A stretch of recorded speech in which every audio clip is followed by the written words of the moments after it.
RTP.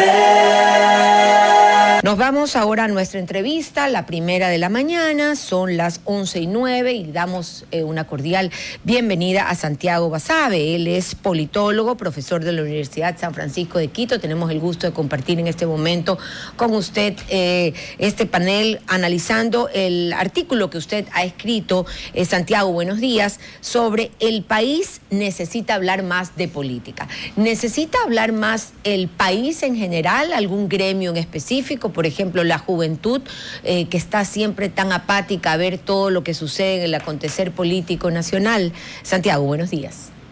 Hola, buen día con la audiencia. Yo creo que todos los sectores en general, no es una cuestión básicamente de ninguno de ellos en particular. Yo creo que el mejor ejercicio que tiene el poder político de turno, cualquiera que este sea, es tratar de que la gente se despolitice. Porque en la medida que eso sucede, la posibilidad de los excesos tiene más campo, tiene más espacio. El país ha vivido ya historias de ese tipo y me temo mucho que eso se está replicando. Santiago, ¿cómo está a los tiempos? Y yo lo saludo con la mano, imagínese. Hola, Santiago, a los tiempos que podemos conversar. ¿Qué es la política, Santiago? Es discutir de los temas que nos importan a todos. Así de sencillo. En diferentes campos. A la gente que le interesa el tema más deportivo, a los que les interesa más el tema cultural, a la gente que le interesa más los temas de las decisiones políticas en rigor, a las personas que tienen más interés en el desarrollo económico del país, o en el tema de seguridad, o en el tema de libertad de prensa, de expresión. O sea, es una noción general muy amplia que desafortunadamente a veces permitimos que los malos políticos con un guión específico traten de apartar de la discusión algo que me parece es una obligación cívica de todos. Santiago, preguntaba yo, aunque pudiera parecer absurda la pregunta, ¿qué es política y qué es hablar de política? Porque tengo la sensación yo de que hace muchos años no estamos hablando de política, sino de políticos, de personajes.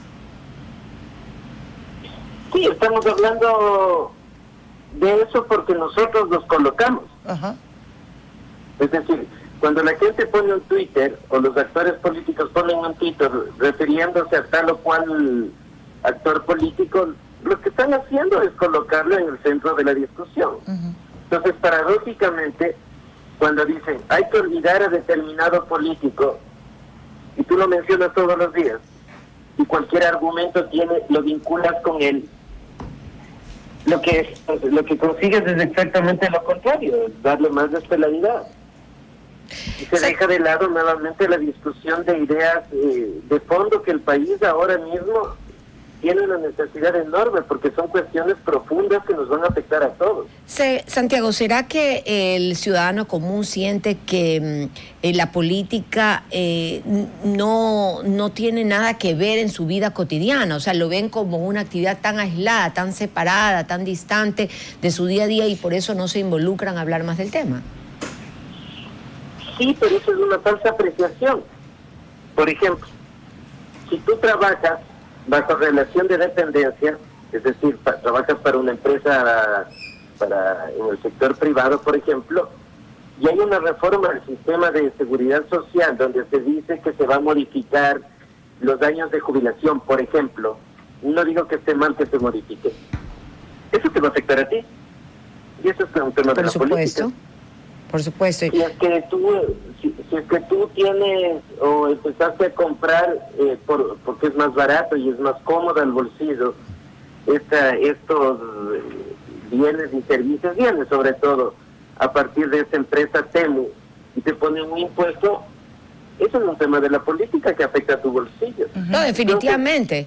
Definitivamente todas las actividades nuestras se ven afectadas por la política, pero yo le digo es un poco esa conciencia ciudadana que a veces falta, tal vez una sugerencia desde las escuelas, desde los colegios, en clases como cívica, tratar de inculcarle un poco más la importancia de la política en la vida de la gente.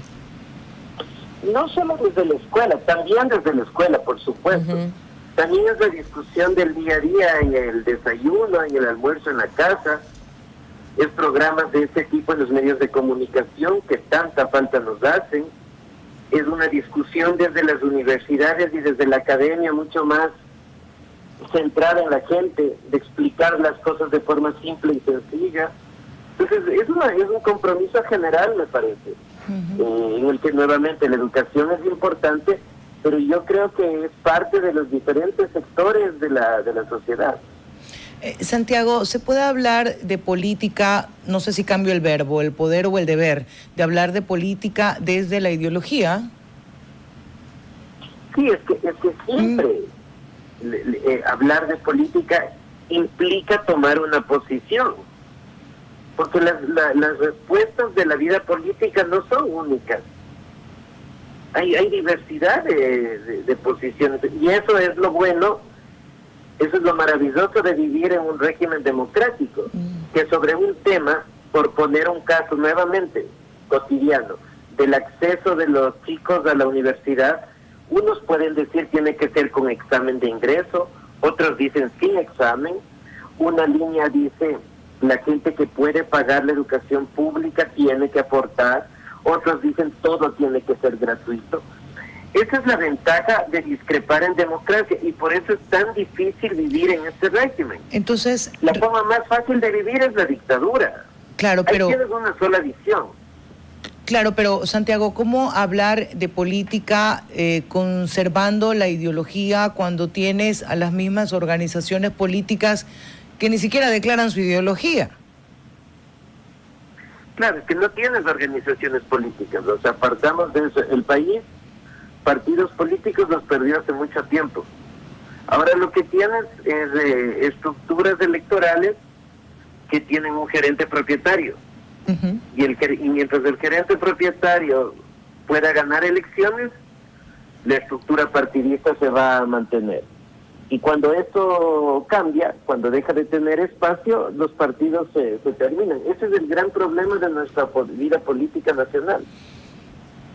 Santiago, desde la comunicación, porque usted decía, esto nos corresponde a todos, ojalá también desde la escuela, ojalá también desde la casa. Desde la comunicación, ¿cómo le hacemos para sumar a la discusión política y hablar de política? Generando programas en los medios de comunicación, en los tradicionales y también en los otros, en los alternativos, por decirlo de alguna manera, en los que se discutan estos temas de forma simple. Pero Santiago, ¿sabe? Solo le pongo eso y disculpe que lo haya interrumpido. Lo que ocurre es que en algunos medios, en los medios privados sobre todo, los espacios de comunicación política no suelen ser rentables. ¿No debería profundizar más bien los medios y públicos que tienen un sustento, que tienen un presupuesto como para poder hacerlo?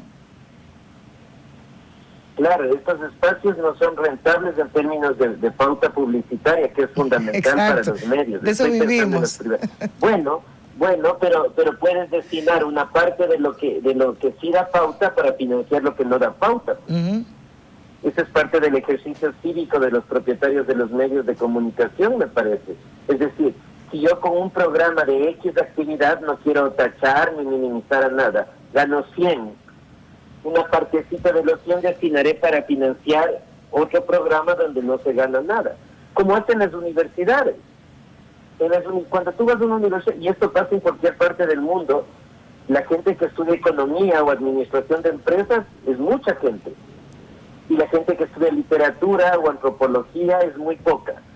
Lo que hacen las universidades es destinar parte de lo que ingresa en negocios o en economía o en administración para financiar a una carrera que tiene muy pocos estudiantes y que no es consistente económicamente por sí misma. Esa es una función de clave. Santiago, ¿qué le pasa a las sociedades que no hablan de política? Que el autoritarismo pronto llega. Si uno observa los países que terminan en gobiernos despóticos totalitarios, son aquellos en los que el discurso del gobernante de turno, cualquiera, es decir, yo me voy a encargar de hablar de la política, yo me voy a encargar de resolver estos problemas, ustedes despreocúpense, quédense en sus cuestiones privadas, yo me hago cargo. Que suena muy cómodo en principio, ¿no? Efectivamente. Sí. pero luego del tiempo vemos las consecuencias. Y este país tuvo un ejemplo de eso hace poquito. Hace menos de una década tuvimos un ejemplo de eso. Y ahora me da la impresión que a pesar de haber vivido eso, estamos volviendo a seguir los mismos patrones de comportamiento de lo que estamos repudiando y de lo que estamos criticando que pasó hace poco tiempo. Alguien me explicaba que eso tenía mucho que ver con la cultura, que a los ecuatorianos les gusta el autoritario y sobre todo a los ciudadanos de la costa. Algo de eso hay en lo de la cultura política. No creo que sea más en la costa que en la sierra. Yo ahí discrepo. No tengo una evidencia lo suficientemente fuerte, solo hipótesis, pero me da la impresión que incluso quizás es más en la sierra. Y creo que eso responde a una lógica de hacienda, que fue como se configuró el país históricamente. De no vernos como iguales, sino de observar al capataz, al patrón, al cacique, al que se pasa por alto cualquier ley, al que se pasa por alto la Constitución, como buen gobernante. Mientras que si eres un gobernante democrático, que respetas tus límites, que respetas los límites que te impone la ley, eres un gobernante, como se dice vulgarmente, al menos en la sierra, blandengue. Okay. Alguien que no está bien pagado para gobernar. Y el país tiene muchos ejemplos de unos y otros. Entonces, sí, yo creo que hay que generar cambios también desde cómo comprendemos la vida política, cómo comprendemos la vida en democracia. Ok. Santiago, y algo más. ¿Cómo desarrollar estos espacios de comunicación política? Porque ahora viene otro, es la identificación ideológica y la duda que te genera de quien está hablando, defendiendo una tesis en la construcción de este debate o diálogo político.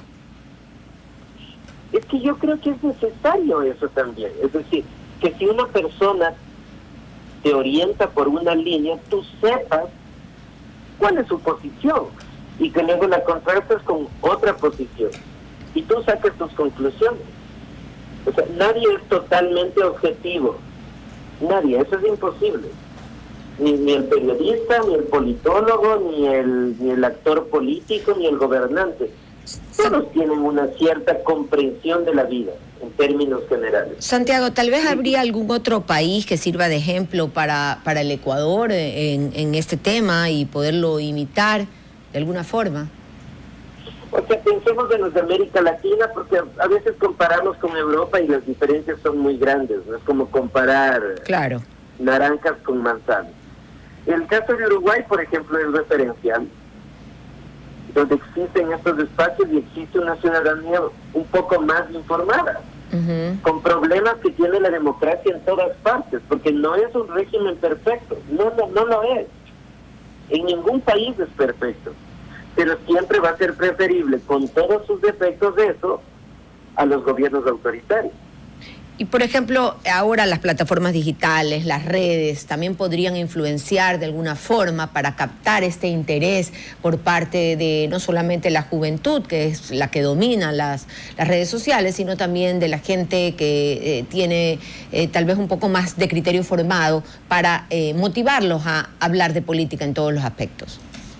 Por supuesto, las redes sociales son claves porque además se disminuyen los costos enormemente respecto a los medios tradicionales y además es un canal formidable para llegar a la gente más joven, ¿no? Claro. El target de las redes está de los 40 años hacia abajo fundamentalmente y creo que es un espacio clave con las limitaciones que tiene, ¿no? Hay que decir las cosas puntualmente y en corto tiempo, que eso no siempre es fácil, pero evidentemente las redes sociales ahora son definitivas. Uno no puede abstraerse o dejar de lado la influencia que tiene.